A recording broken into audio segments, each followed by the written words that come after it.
같이 한번 고백해 볼까요? 태초에 하나님이 천지를 창조하시니라.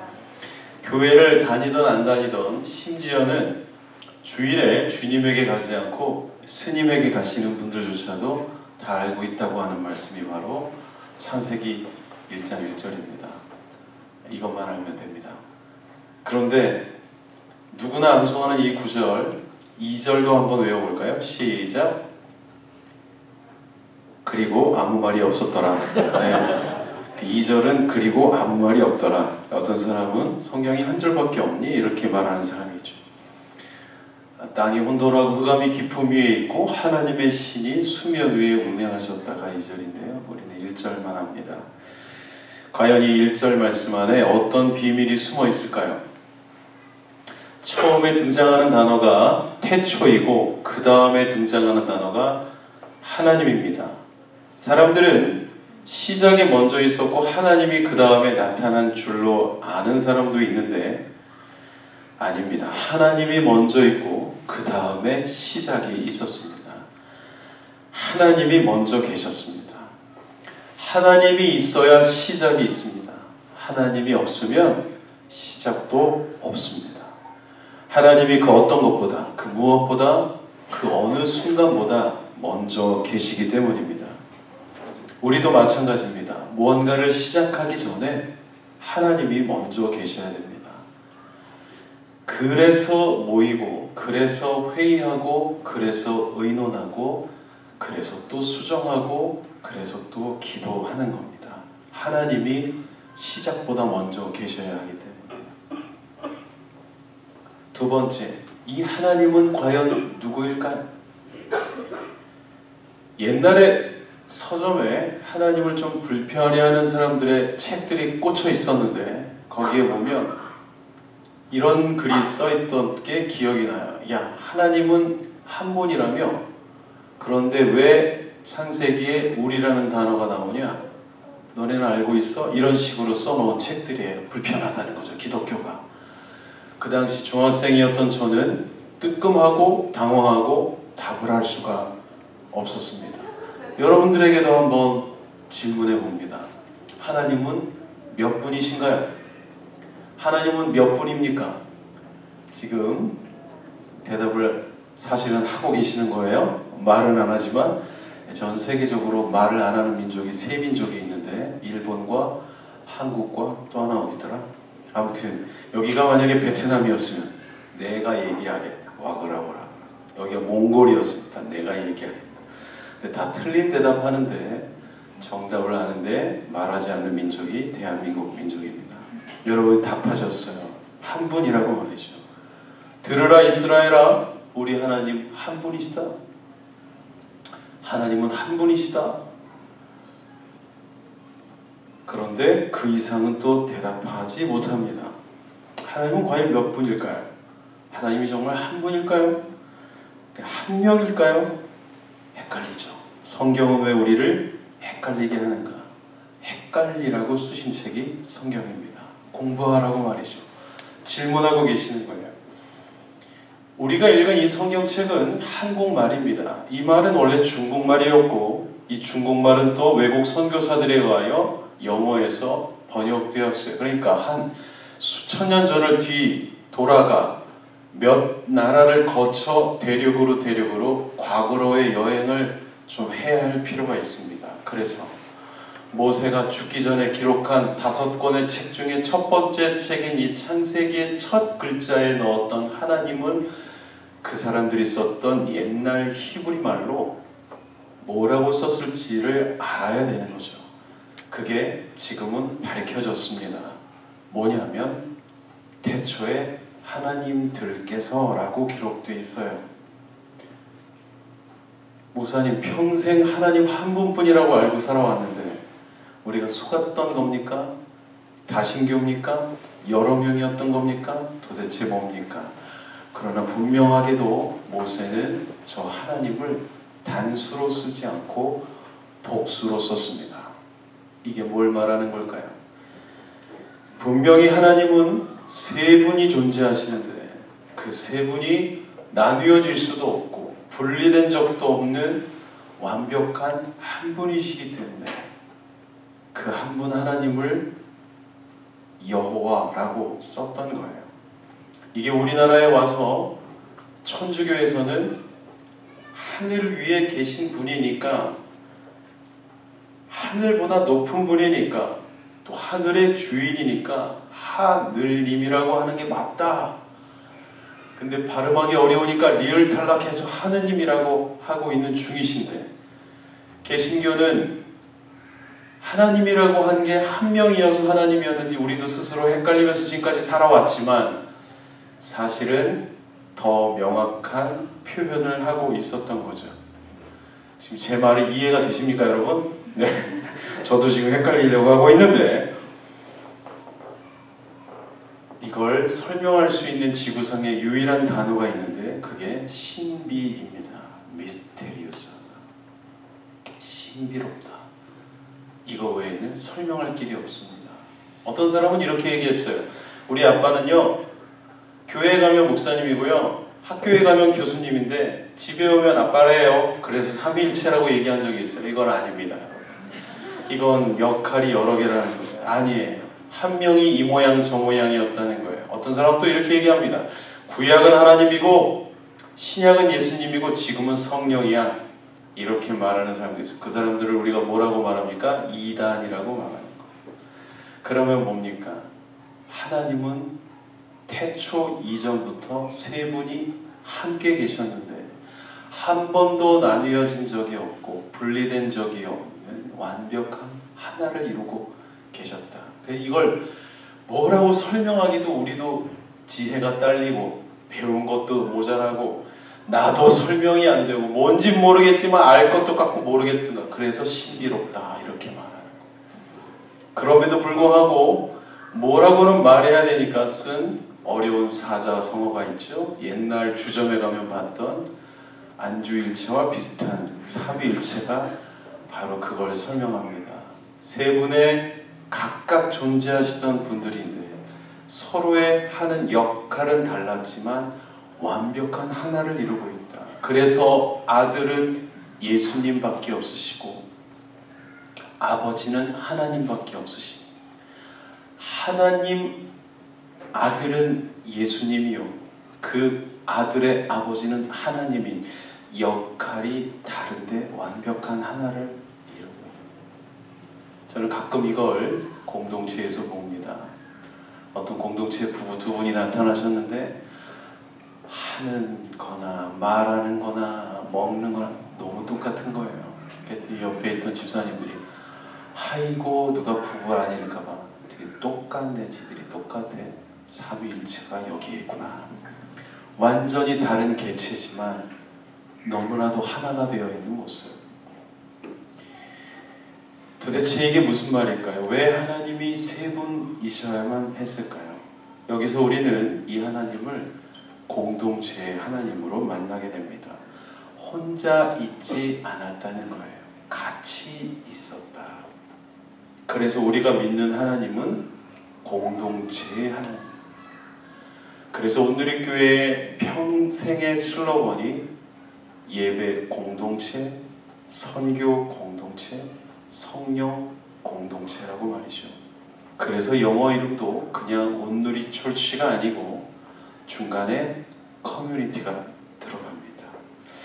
한 25년 전쯤 되는 기억인데요. 크리스마스에 한국에 있는 찬양 사역자들이 다 같이 모여서 크리스마스 연합 예배를 드린 적이 있어요. 옆에 송정미 사모님 앉아 계시고 앞에 이유정 목사님 앉아 계시고 뭐 기타 등등 아주 먼 옛날 이거 만든 분도 앉아 계시고 저도 거기 같이 섞여 앉아 있을 때 그날 말씀을 전하러 오셨던 목사님께서 이렇게 말씀하시는 거예요. 하나님은 공동체의 하나님입니다.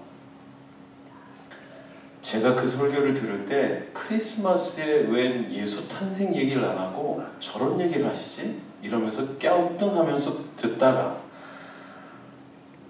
그 설교를 들으면서 기쁘기보다는 절망했어요. 왜냐하면 이 지긋지긋한 걸 정말 죽을 때까지 해야 된다는 말을 하고 계시는 거구나. 이거 벗어날 수 없구나. 공동체를 벗어날 수 없구나. 하나님을 믿는다면 말이죠.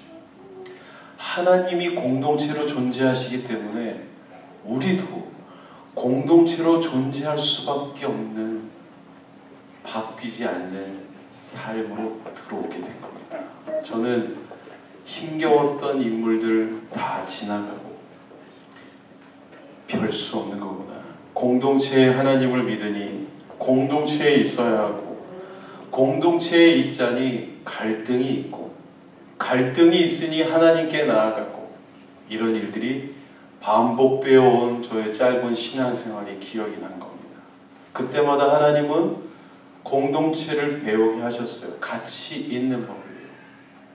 그게 제가 취임식한 바로 그 다음 주에 했던 설교입니다. 소가 없으면 구유는 깨끗하겠지만 소의 힘으로 풍성한 열매를 맺게 되는 것이다.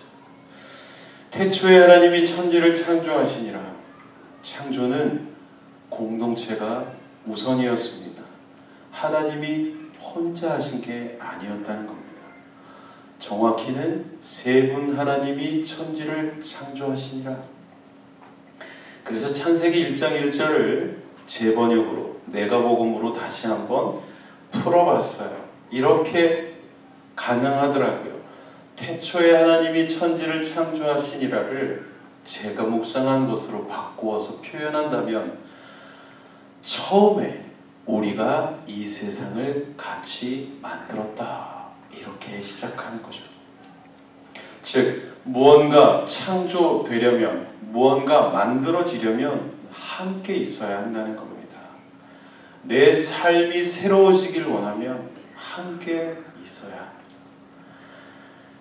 한국에서 공동체를 처음 맡았던 곳이 산본안산 공동체였어요. 순신방을 났습니다. 순장님 표정이 좋지 않아요. 얼굴에 쓰는 스타일이셨어요. 그런 분이 있죠. 지금 나 상태 안 좋아. 얼굴에 다 나오는 분이 있어요. 그런 분들은 포커를 치면 절대 안 됩니다. 표정이 안 좋은데 내색은 안 하시는데 뭔가 참고 있는 것 같아요.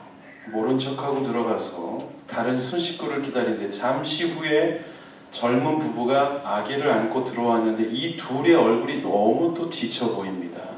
그럴 것도 같아요. 아기가 어리니까 얼마나 손이 많이 갈까. 한번 나오려면 엄마만 혼자 일어나면 무슨 소용인가. 애는 안 일어나는데, 아니면 애는 일어나서 나가자고 난리인데 엄마는 못 일어나는 이런 복잡한 시간들.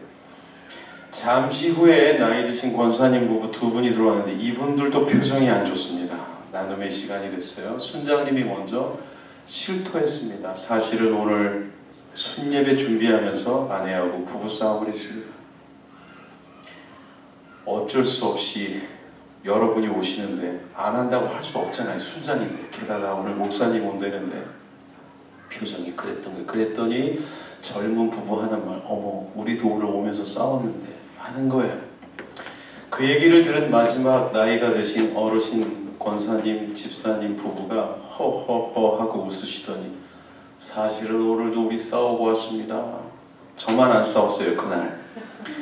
목사님이 오늘 방문한다고 하니까 다들 안 가고 싶은데 어쩔 수 없이 왔는데 와보니 우리만 그런 게 아니었네. 그리고 거기서 배운 거예요. 젊은 부부가 왜 이렇게 싸우는지 모르겠다. 순장님 부부가 그때 원래 그래요. 순장님 부부가 근데 우린 왜 이러는지 모르겠어요. 나이 드신 권사님 씨, 우리는 아직도 그러고 있습니다. 같이 새로워지는 날이었어요.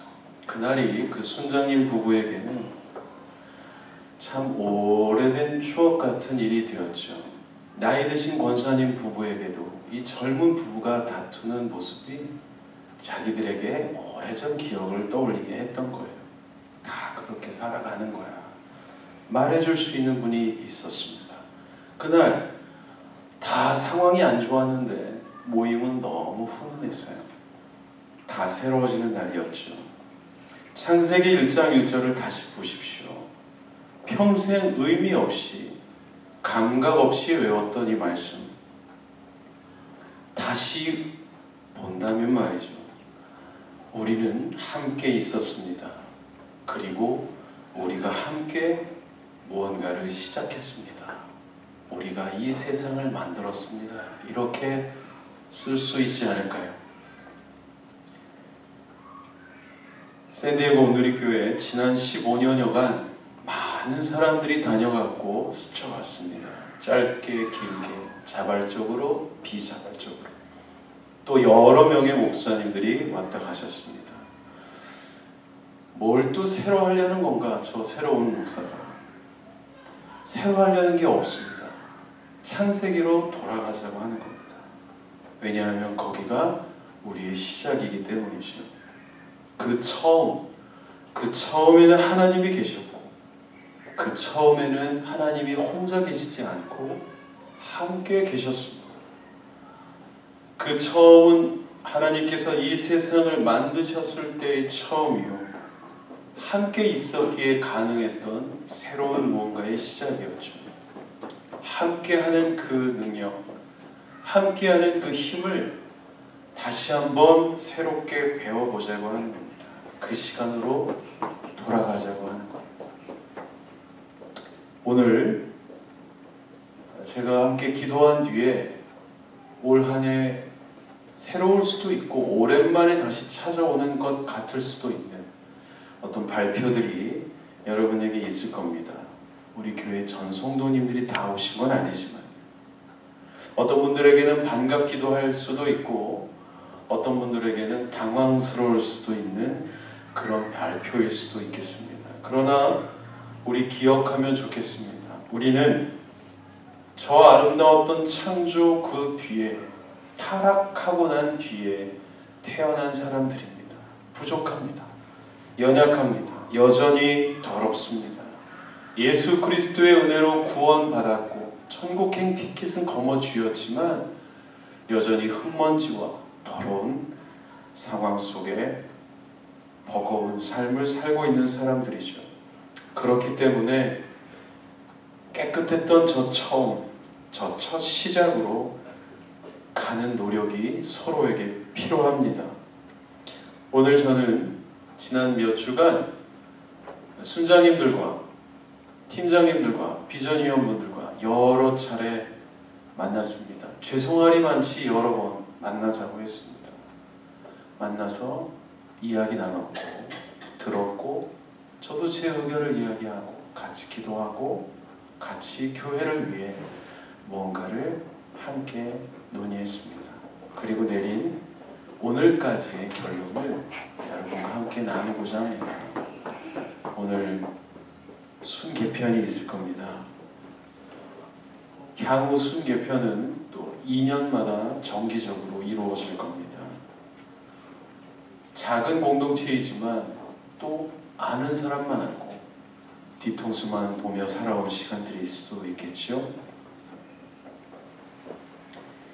올 한 해 이 순개편을 통해 우리 교회가, 우리 공동체가 저 창세기 1장 1절부터 다시 한번 무언가를 써갈 수 있는, 무언가를 새롭게 만들어갈 수 있는, 그리고 그것이 우리에게 생명이 되는 그런 한 해가 되면 좋겠습니다. 우리 같이 한번 기도하겠습니다.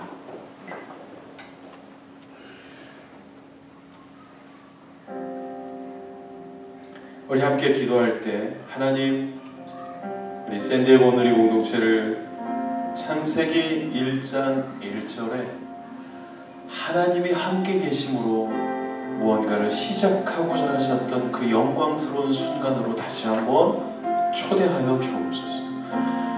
아무것도 없던 허공에 놀라운 생명체가 태어나고 그 모든 것이 하나님의 능력의 말씀으로 새롭게 고백되며 온갖 종류의 씨 맺는 식물과 아름다운 창조물들이 등장하였던 것처럼 올 한 해 우리 샌디에고 온누리 공동체의 모든 것들이 새로워지게 하여 주옵소서. 변화되게 하여 주옵소서.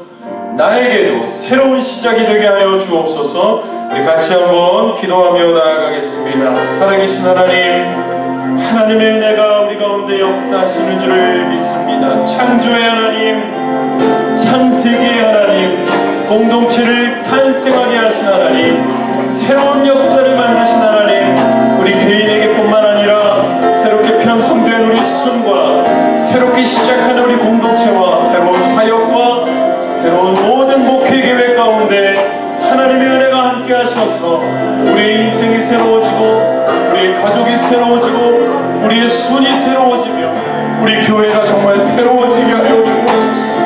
하나님, 세인대 오늘의 교회를 세우신 목적이 있는 줄 압니다. 부족한 종을 여기까지 불러주시고 하나님의 은혜 가운데 일하게 하시니 감사합니다. 우리 귀한 순장님들과 사역자님들과 한 분 한 분들의 가족과 어린아이와 모든 사람들에게 이르기까지 하나님의 역사가 함께하여 주시옵소서. 살아계신 주님, 살아계신 주님, 오늘 우리가 함께 고백했던 것처럼 이 미국 땅을 지나가실 때에 캘리포니아를 지나가실 때 샌디에고를 지나가실 때 우리 교회를 방문하게 주옵소서. 이곳을 지나신다면 이곳에 와주십시오. 그리고 이곳에 주의 은혜를 덮어주시고 한 사람 한 사람을 만져주시고 아팠던 마음을 치유하여 주시고 상처난 상황을 만져주시고 연약해진 몸과 마음, 그 모든 통증과 그 모든 아픔을 치유하여 주시며 우리가 함께 있음으로 새로워질 수 있는 소망을 갖는 날이 되게 하여 주옵소서. 작지만 강한 교회, 작지만 건강한 교회, 말씀을 제대로 하는 교회, 주님을 아름답게 경배하는 교회, 소망 있는 교회 되게 하여 주시옵소서. 우리를 그렇게 인도하시며 새로운 사역으로 우리를 이끌어 주실 주님을 찬양하오며 이제는 우리 주 예수 그리스도의 은혜와 하늘 아버지의 영원하신 사랑과 성령님의 역사하심이 2019년 새롭게 시작하기를 원합니다 고백하는 샌디에고 누리교회 공동체 모든 분들의 삶 위에, 그 모든 계획 위에, 그 시작 위에 영원토록 함께 하시기를 간절히 축원하옵나이다.